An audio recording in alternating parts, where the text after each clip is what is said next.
दोस्तों सोचो अगर कल सुबह आप सोकर उठो और पता चले कि बाजार में आटा, दाल और सब्जियों के दाम अचानक दुगना हो गया है।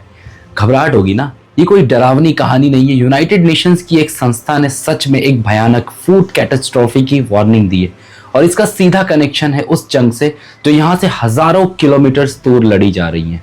दोस्तों आज हम समझेंगे कि कैसे अमेरिका, इजराइल और ईरान के बीच चल रही इस जंग के दौरान आने वाले दिनों में आपकी और मेरी थाली का खाना महंगा होने वाला है। उससे पहले वीडियो को ज्यादा से ज्यादा शेयर कीजिए और लाइक भी कीजिए। दुनिया में खेती के लिए जो बहुत जरूरी सामान होता है जैसे फर्टिलाइजर्स, उसका 20 से 45% हिस्सा एक बहुत ही पतले समुद्री रास्ते से गुजरता है। इसे कहते हैं द स्ट्रेट ऑफ हार्मूज।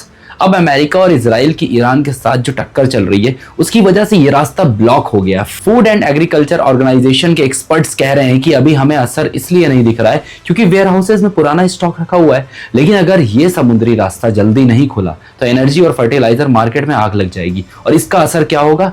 इस साल के आखिर तक और 2027 आते आते आम आदमी का बजट पूरी तरह हिल जाएगा।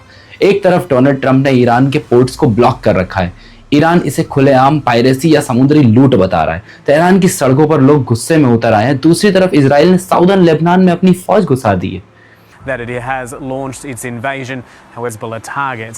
Even with that being the case, or if that is the case, the impact of the लेकिन दोस्तों इस अंधेरे में एक छोटी सी उम्मीद की किरण दिखी। अमेरिका और ईरान के बीच अचानक एक सीज फायर अनाउंस हुआ, लेकिन फिर एग्रीमेंट कैंसिल हो गया और अमेरिका ने दूसरी तरफ से ब्लॉकेट लगा दी स्ट्रेट ऑफ हार्मूज में। तो इस सीज फायर का असर सीधा जेरूसलम पर पड़ा। करीब 40 दिन तक सब बंद था, लेकिन 9 अप्रैल को अल-अक्सा मॉस्क के दरवाजे खुले और 1 लाख से ज्यादा लोग वहां नमाज पढ़ने पहुंचे। चर्च ऑफ द होली सेपल्कर भी वापस खुल गया। सोचो इतने हफ्तों के सन्नाटे के बाद वहां की सड़कों पर छोटे छोटे बच्चे हंसने खेलने लग गए थे। लगा कि शायद अब सब ठीक हो जाएगा, लेकिन सच्चाई इतनी सीधी कहां होती है। वहां इजरायली पुलिस का बहुत भारी पहरा था। जश्न के बीच पुलिस ने कुछ पैलेस्टीनियन क्रिश्चियन स्काउट्स को पकड़ लिया, उनके यूनिफॉर्म से उनके झंडे निकलवा दिए। और तो और इजराइल के एक मिनिस्टर है इतामार बेन-ग्वीर, किसी शैतान से कम तो ये भी नहीं है। वो भारी पुलिस प्रोटेक्शन के साथ अल-अक्सा कंपाउंड में घुस गया। उसने नियम तोड़ते हुए वहां रिलीजियस रिचुअल्स किए और खुलेआम बोला आज हम यहाँ के मालिक हैं। जॉर्डन जो इस होली प्लेस का ऑफिशियल केयरटेकर है, उसने इस पर बहुत गुस्सा जताया है। लेकिन बात गुस्सा जताने से हल नहीं होती, एक्शन ज्यादा जरूरी होता है जो कि कोई नहीं ले रहा है। तो सवाल ये है दोस्तों, आगे क्या होगा? एक तरफ तबाही का डर है, दूसरी तरफ डिप्लोमेटिक कोशिशें भी चल रही हैं। देखना ये है कि दुनिया के नेता अपनी ईगो को आगे रखते हैं या आम इंसान की भूख और सुकून को।